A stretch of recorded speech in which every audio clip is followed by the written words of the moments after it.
Hi, Sparks here. So, I'm going to be starting a new cosplay project, and I want to document it a bit differently this time. Rather than just posting a bunch of progress pictures up on social media, I want to finally do some sort of tutorial type videos. Um, I had never done them in the past because the concept kind of overwhelmed me. I am not very tech savvy. So, besides my computer and video games, I didn't really know much about like microphones and video cameras and things like that. So, it was overwhelming, and so I decided not to do it. Last year, I worked with the folks over at Logitech Blue Microphones for the Yeti X World of Warcraft microphone, and I had made the Night Fae male armor from Shadowlands for the World of Warcraft mic. And recently, I had gotten to talking to them about why I never made tutorial videos, and I explained to them the way I would want to make a tutorial video is to be able to have different angles. Like if I have one camera showing what I'm doing close up and then, another camera from another angle, and just it just seemed very overwhelming to think about moving the cameras and refocusing things all the time as I'm, moving from working on armor to sewing, and it was too much. So I never did it. So what they did was they hooked me up with the Mevo Multicam system, and it comes with three cameras, and I'm using one as my camera right now, and I can set them up wirelessly and have them facing different angles and all recording at the same time, so that when I go to edit the video, I can choose which angle is the best angle to show you what I'm working on. So hopefully that will take a little bit of, pressure off of me, and I'll be able to make something really awesome for you guys. So I needed to choose a costume to make. And over the past couple of years, I've kind of given thought to what it would be like if I made my very first costume today. So I've been cosplaying for 7 years, and my very first cosplay was Chromie from World of Warcraft. And that's how a lot of people got to know me. They know me as Chromie. And I've cosplayed a couple versions of her, and I've worn them lots of times over the years. And a lot of people really loved that first version of Chromie that I made. And I no longer have it. And it makes me sad because she was not made very well because she was my first costume. And so wearing her like 10 times, she eventually just got to the point where I had to throw her away because she just was in bad shape. So I've decided to remake her from scratch, 100% from scratch. And so if we talk a little bit about the first time I made Chromie, I had no idea what I was doing. I knew people made armor out of foam, so I went and I got that really thin craft foam from the craft store, and I made the chest armor out of that. I had a really hard time heat forming the breast cup area on her chest armor, but I was also using a hair dryer instead of a heat gun, so that's probably why.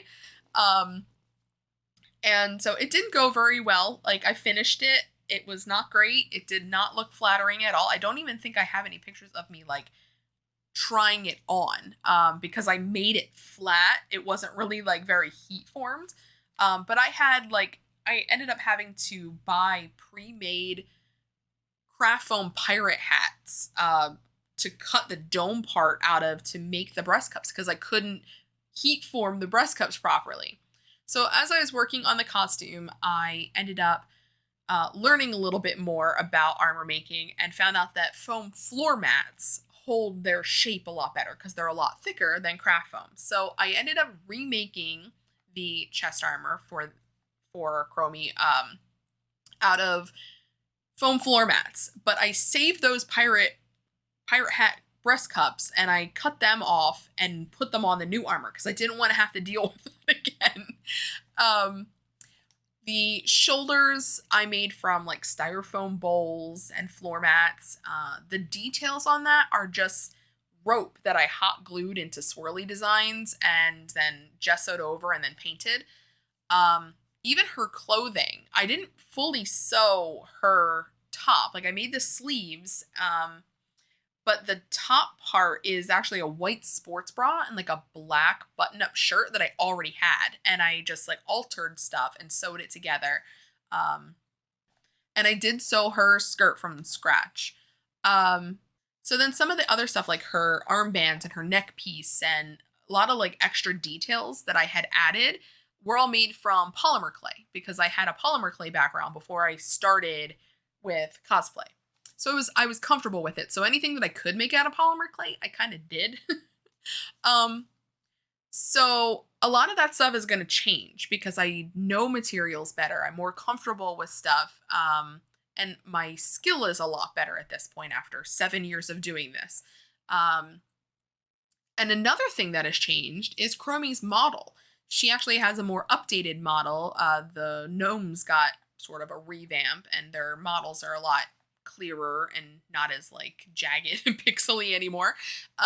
So she looks a bit clearer, and some of the stuff that I had a hard time interpreting when I first made her, I can see better now, so it'll turn out a bit better. But a lot of that stuff, I still don't really know what it is. Like on her armband, like even her new model, I can't really tell what the design is. And so what had happened before was when I couldn't tell, I just made stuff up. So her original armbands, I made like swirly gold like rope stuff on, and they were awful. So then I decided to remake them, and I made polymer clay hourglasses with dragon wings, and I put those on her armbands. Even though that's obviously not what is on her armbands, I made a lot of those extra details, like her little bracket things on her across her stomach. I added extra swirlies. Her necklace type piece, I added like leaves and like some just extra details that like they're not there and you can tell they're not there, but because I didn't know what there was, I just made stuff up. So a lot of people might actually like my original version better than this version because now I'm really going to do my best to treat it as if I'm picking this up for the very first time and making it in my current style, which is to be very accurate, and not add a bunch of stuff that isn't there. So she probably won't have much of that extra bling, but she'll be a lot cleaner and crisper and look more like she's pulled directly from the game. I did end up altering her over time. By like the second or third time I wore her to other conventions, I had learned to make armor even better because I had started on my next costume, which I made chest armor and stuff for. So I got more familiar with how to form foam and things. So I was like, okay, I'll remake her chest armor again. And so it did. It turned out better the third time I made her. And then like I was not very comfortable the first time I wore her because I kept her midriff top when I first wore her to BlizzCon in 2014. And I didn't like having my stomach exposed. So when I wore her to the next convention, I altered her by adding a stomach covering piece. And so this time, knowing how I felt having my stomach exposed then, I might just make her a full shirt from the get-go this time and not even do the midriff thing. Though I don't really care as much anymore. I'm almost 40. And at this point, I don't care about what people think. So I might, depending on how much skin's actually going to show after I'm like, while I'm patterning it, I'll be able to tell. I might leave it. I might show my midriff. Who knows? So a lot of this stuff is going to change. A lot of it's going to be the same. But everything I think is going to look cleaner and nicer. But because I'm making it as if I was making her today, I am using her new model. So her hair ribbon is a different color now. It used to be silver, I think, and now it's green. I didn't even make it silver the first time. I made it black and gold the first time, but now it's green, so I'm going to be accurate, and she'll have green ribbon and stuff. So it's going to be interesting to see how they compare and how different she is now. So also in this video, I wanted to talk about how you even start a cosplay. So for me, the first step is choosing a cosplay. And some of the things to think about when you're choosing a cosplay is your budget. You might not want to go huge because you can't afford to go huge. Also, going huge can be intimidating, and you might lose steam halfway through and then you don't finish. Um, Also, do you love the character? Like for me, I love Chromie, and she's was a character that I just loved her attitude and her jokes in game and her positive attitude and stuff. So I just connected with her, and I loved her as a character. I wasn't super fond of her outfit actually. Like compared to some of the armor sets in WoW, even back then in 2014, her outfit's kind of boring. But it was a good starter costume. Um, it had a lot of elements of a lot of different things that you can do in cosplay, and I liked that. And now I recommend that to people because of my experience making a costume like that as my first costume. She did have some sewing. She had a couple pieces of armor, not like a full set of armor. She has a prop. She has a wig. So I got to do all of those things, but I wasn't like making a ball gown or something overwhelming. It was just little bits of everything, which was perfect because now I know I love making armor and I hate to sew. So, so it gave me those, a little taste of all the different elements of cosplay. So that's something to think about. You might want a project like that that has a little bit of everything. Design. You might not love the design of your character, or you could choose something specifically because you love the design. So I have my Arthas back there, and it's a skin from Heroes of the Storm. Arthas wasn't really a character I played much in Heroes of the Storm, really at all. I played a lot of caster characters or healers and stuff in Heroes. So the reason I made that costume was because I loved that armor design and I wanted to build it. It has the big dragon shoulder and stuff, so it just seemed like it would be a challenge and it would be really fun to make, and it was. So sometimes that's all you need. You just need to be challenged by it, and you need to really just love the look of it. The other thing is if I'm going to be comfortable in it. As I mentioned, I was not comfortable in original Chromie because she had her midriff and I was exposed, and I didn't like that very much back then. But I even knew then that I didn't want to cosplay something that I looked nothing like. I didn't want my first costume to be a tall, lanky night elf because I don't look like that. And in the beginning, it was easier for me, not even knowing how I was going to handle people wanting my picture and people looking at me because I'm dressed up in a crazy outfit. It just was easier mentally for me to choose something that I at least resembled. So a dwarf or a gnome seemed more logical than a night elf, trying to cosplay Sylvanas or something I don't look like. So that was something for me. Now I don't care. Now I did Malfurion back there, and he's a night elf, and I've done a centaur with Cenarius and Arthas. Like I tend to gender swap things. Like I take a lot of male characters and make them female. But as far as like their race in World of Warcraft, whether they're elves or, supposed to be 7 feet tall, like I don't care anymore.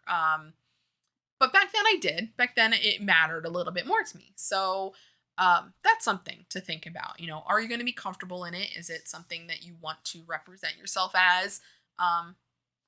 Etc. So that's how you choose a cosplay. That's how I choose a cosplay.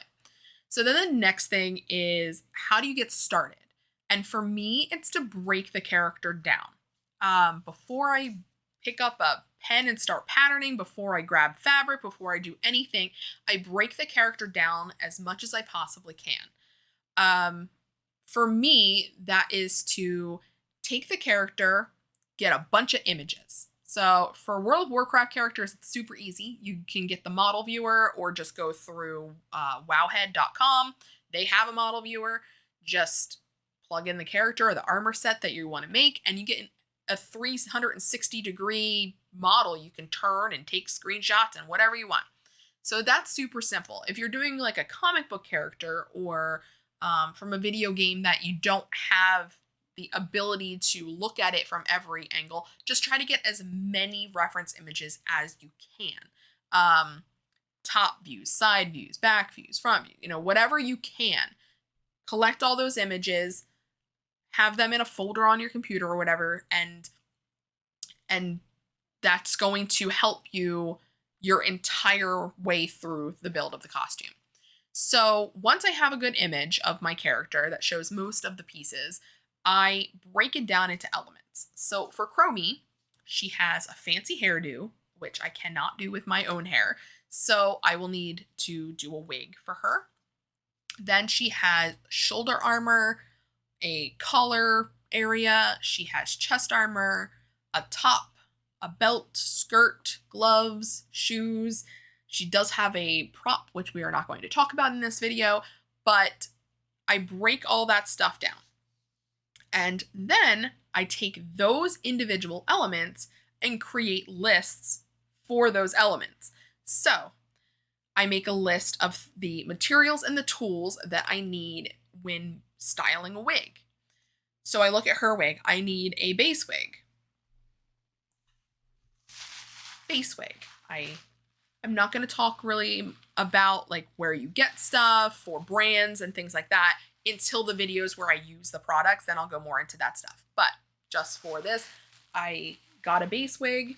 Then I needed some additional wefts because she has big old buns. So I needed extra hair. So I got some wefts. She does have her ribbons in her hair. And then things for styling her hair like hairspray, hot glue, thread. Wig thread is like thicker thread than normal thread to sew the buns on, or however I decide to attach them. And then the tools that you need to style a wig. For Chromie, I'll need a hot glue gun to use the hot glue, combs for like teasing the hair, a good pair of scissors. Cutting hair, wig hair, is a nightmare unless you have really good sharp scissors. I use a crimper for adding volume, bobby pins, and then I do all my styling on a wig head, whether it be just a styrofoam wig head or a nice, like I have one that's like a cork head on a stand, which makes everything easier. But if you just want to get a styrofoam head works. So then the armor stuff. What am I going to make armor out of? Well, I always make my armor out of EVA foam because it's what I like the best. But if you want to use thermoplastics, you can. I'm not going to go probably too much into thermoplastics in my videos because I don't really use them except for small details. And if I use that, then I'll talk about it when I do that. But for EVA foam, obviously I need EVA foam. So I like the kind that comes in rolls that are smooth on both sides. And I typically try to get 4, 6, 8, and 12 millimeters for my arsenal of foam. If I have all 4 of those thicknesses, I can pretty much make anything. And I don't typically run into any parts that I can't make using those. I might need to glue multiple layers together to make it even thicker, but 4, 6, 8, and 12, I'm pretty much good to go. And then for working with EVA foam, I also will need my contact cement, other things like Warbler if I'm going to need to do fine details, or maybe I'll use foam clay for those fine details. Things to fix seams or nicks, or if I make a mistake, foam clay can work for that, or wood filler, quick seal are some things that I've used in the past to make, fix seams and stuff. Primers, paints, top coats, stuff like that for when the armor is done and I'm going to paint it. And then the tools to work with armor making stuff. So I always use a blade like this that slides out real far, and I can use that to cut all different thicknesses of foam because it slides out. So that's my favorite type. Heat gun. So I have a heat gun right here. I used like a $15 or $20 one from Harbor Freight for like 6 years or something. So you don't need like a super fancy one. I just upgraded to this one like a couple weeks ago. But you can get like a inexpensive one. A Dremel.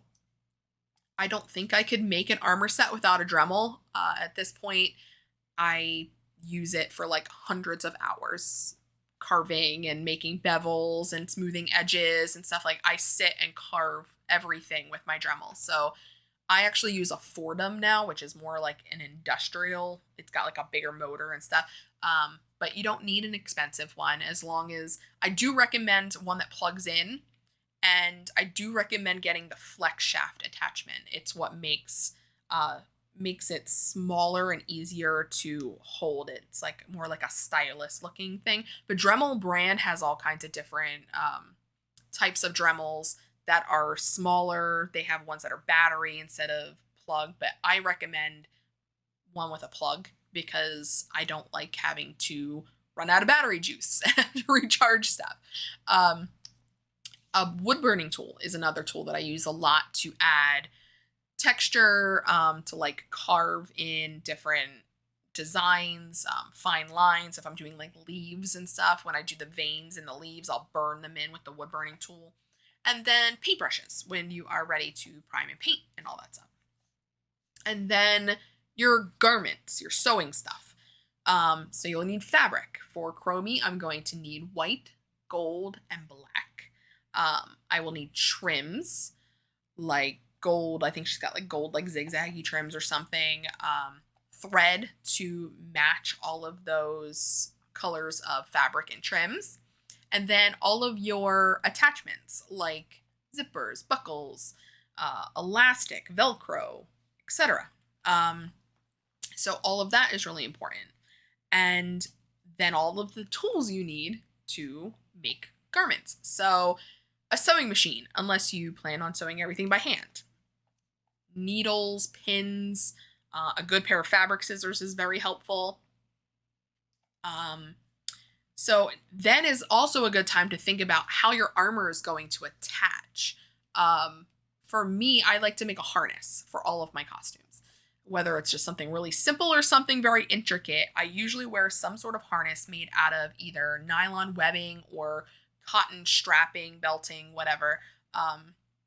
That way I know how my armor is going to hook on while I'm making it. Then I don't have to get to the end, have my armor and be like, how am I going to attach this? And how am I going to hide how I'm attaching it? So if you think about your harness beforehand, you can kind of pattern your clothing to make sure that it's hidden. And then once that's done, you know where you can sew buttons and snaps and buckles and D-rings and things to attach your armor to. So I like to keep that in mind early. And I like to think about that before I start patterning. Sometimes I'll even make the harness before I pattern anything. That way I know while I'm patterning, I'm hiding the harness. So you don't see straps sticking out or buckles and things like that.